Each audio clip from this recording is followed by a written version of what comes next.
Assalamualaikum warahmatullahi wabarakatuh. Selamat pagi peserta didik kelas 9 yang Bapak banggakan. Apa kabarnya? Semoga selalu dalam keadaan sehat walafiat. Amin amin ya rabbal alamin. Tetap semangat dalam mengikuti pembelajaran secara online ini. Bertemu kembali dengan Bapak dalam mata pelajaran ilmu pengetahuan alam. Sebelum kita memulai pembelajaran kali ini, kita buka bersama dengan mengucap basmalah. Bismillahirrahmanirrahim.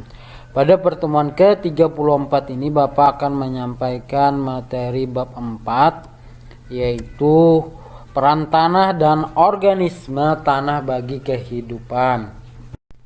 Tujuan pembelajaran kali ini adalah yang pertama, peserta didik diharapkan mampu menjelaskan peran tanah bagi kehidupan. Yang kedua, peserta didik diharapkan mampu menjelaskan organisme tanah bagi kehidupan. Baiklah, peserta didik kelas 9 yang Bapak banggakan, kita langsung ke materinya. Yang pertama adalah peran tanah bagi kehidupan. Tanah menjadi salah satu komponen abiotik tak hidup yang dibutuhkan untuk menunjang yang namanya kehidupan organisme. Dalam setiap ekosistem pasti terdapat tanah sebagai pendukung komponen abiotik. Tanah merupakan bagian kerak bumi yang tersusun atas mineral, bahan organik, batuan yang lapuk, air, dan udara. Selain sebagai tempat tumbuhan, tanah juga memiliki peran penting sebagai tempat hidup organisme tanah, penyedia keperluan manusia, serta penyedia dan penyaring air. Lebih jelasnya Bapak akan jelaskan. Yang pertama, tempat hidup organisme tanah. Tanah berfungsi sebagai tempat hidup berbagai organisme. Organisme tanah terdiri atas, yang pertama adalah hewan tanah. Dalam tanah terdapat beberapa jenis hewan tanah yang dapat dibedakan menjadi makrofauna tanah. Makrofauna tanah ya.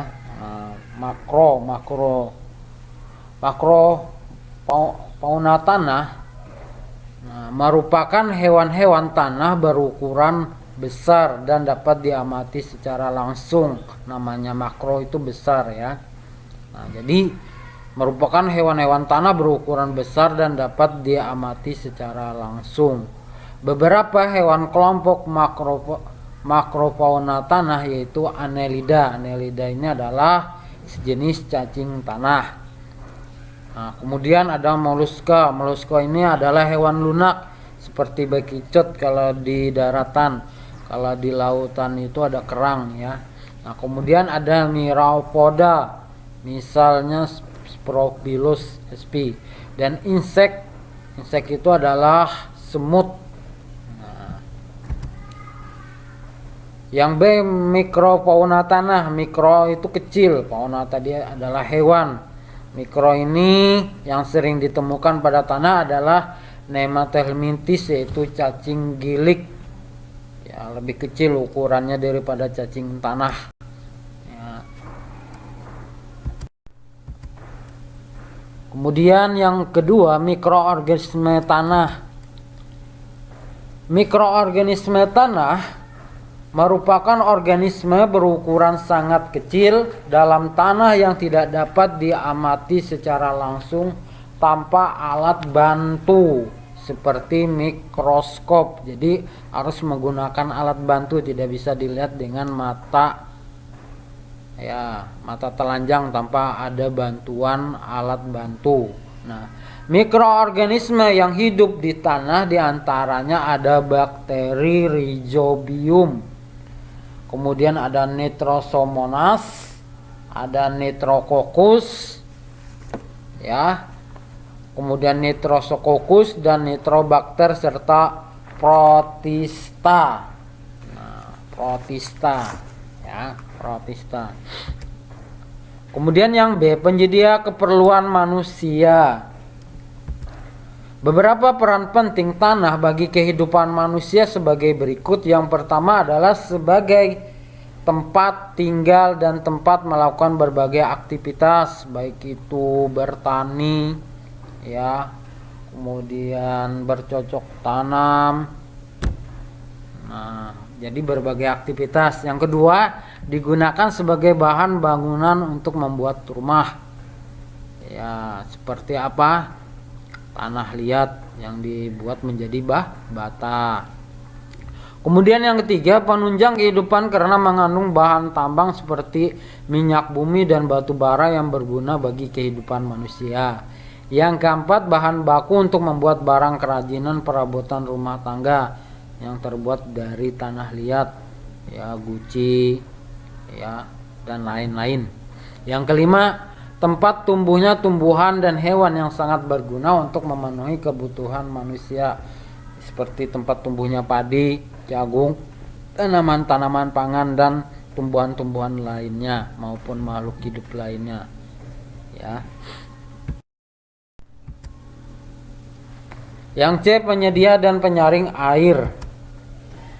Nah, sumber air terdapat di dalam tanah, meskipun banyak juga yang terdapat di atas permukaan tanah. Untuk memperoleh air tanah biasanya dilakukan melalui pembuatan sumur dengan cara menggali tanah atau membor tanah.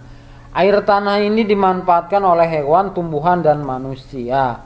Adapun fungsi tanah sebagai penyaring air melibatkan organisme yang hidup di dalam tanah. Di dalam tanah terdapat organisme yang berfungsi menguraikan limbah yang masuk ke tanah berupa senyawa kompleks berbahaya menjadi lebih sederhana dan tidak merusak lingkungan. Contohnya adalah cacing tanah dan luing. Nah, ini adalah peran tanah sebagai penyedia dan penyaring air bagi kehidupan manusia. Nah, selanjutnya yang kedua adalah peran organisme tanah bagi kehidupan. Nah, pada umumnya organisme tanah itu berada pada lapisan tanah bagian atas kurang lebih 10 cm di bawah permukaan tanah. Nah, organisme-organisme tersebut dapat mempengaruhi kesuburan tanah, tekstur tanah, dan kegemburan tanah. Nah, adapun peran organisme tanah bagi kehidupan yang A itu adalah sebagai dekomposer dan detritivor. Dekomposer atau pengurai merupakan organisme yang menguraikan bahan organik yang berasal dari organisme mati menjadi bahan-bahan anorganik. Organisme yang termasuk dekomposer yaitu bakteri dan jamur. Nah, bakteri dan jamur. Nah, kemudian ada yang namanya detritivor. Detritivor itu merupakan organisme yang memakan sisa-sisa bahan organik atau detritus. Detritus merupakan hancuran jaringan makhluk hidup baik hewan maupun tumbuhan. Contohnya siput, luing, cacing tanah, ya. Nah, kemudian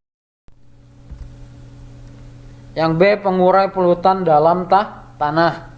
Organisme tanah mampu berperan sebagai agen biologis, yaitu sebagai pembersih polutan yang terdapat dalam tanah.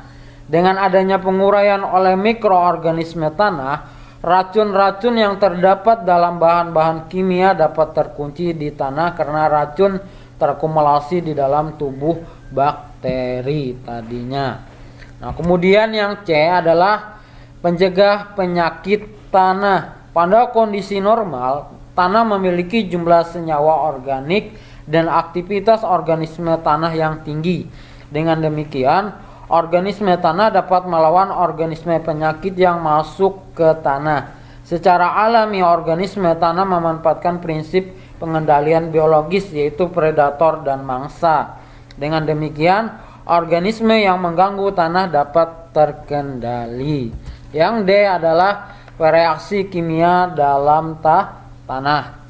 Nah, bakteri di dalam tanah yang terlibat dalam reaksi tanah antara lain bakteri daur nitrogen, yakni Nitrosomonas. Nah, bakteri Nitrosomonas inilah yang akan bersimbiosis dengan akar tanaman dan mengikat nitrogen bebas di udara. Bakteri Nitrosomonas mendapatkan nutrisi dari akar tanaman kacang-kacangan. Tahapan daur nitrogen antara lain sebagai berikut. Yang pertama itu adalah fiksasi, yaitu adalah pengikatan nitrogen dalam air yang dilakukan oleh Azotobacter agile dan Azotobacter coccococcum dalam keadaan aerob. Kemudian mikroorganisme Clostridium Pasterianum dan beberapa organisme yang berkaitan sebagai pengumpul nitrogen. Bakteri yang paling intensif dalam mengikat nitrogen dalam air adalah Spirillum sp. Yang kedua adalah amonifikasi, merupakan proses pengubahan amoniak menjadi nitrit, energi, dan air. Amoniak sebagai senyawa bebas pada proses pemecahan protein berfungsi sebagai sumber nitrogen bagi tumbuhan. Nah, ini adalah fungsi peran tanah bagi organisme tanah, yaitu reaksi kimia dalam tanah. Yang E adalah pemberi pengaruh pada tekstur tanah. Di dalam tanah terdapat kelompok insekta atau semut. Kelompok hewan tersebut hidup dengan membuat lubang pada tanah, sehingga dapat mempengaruhi tekstur tanah. Berdasarkan teksturnya, tanah dibedakan menjadi tanah pasir, tanah liat, dan tanah lempung. Nah, kemudian yang terakhir, pemberi pengaruh pada tekstur tanah. Terbentuknya struktur tanah dibantu dengan adanya organisme tanah. Struktur tanah merupakan susunan partikel-partikel tanah yang terikat satu sama lain menjadi suatu gumpalan. Partikel-partikel tanah direkatkan oleh perekat seperti bahan organik yang dihasilkan oleh organisme tanah. Lendir yang dihasilkan oleh organisme tanah akan bercampur dengan tanah dan membuat partikel tanah terkumpul membentuk gumpalan-gumpalan tanah.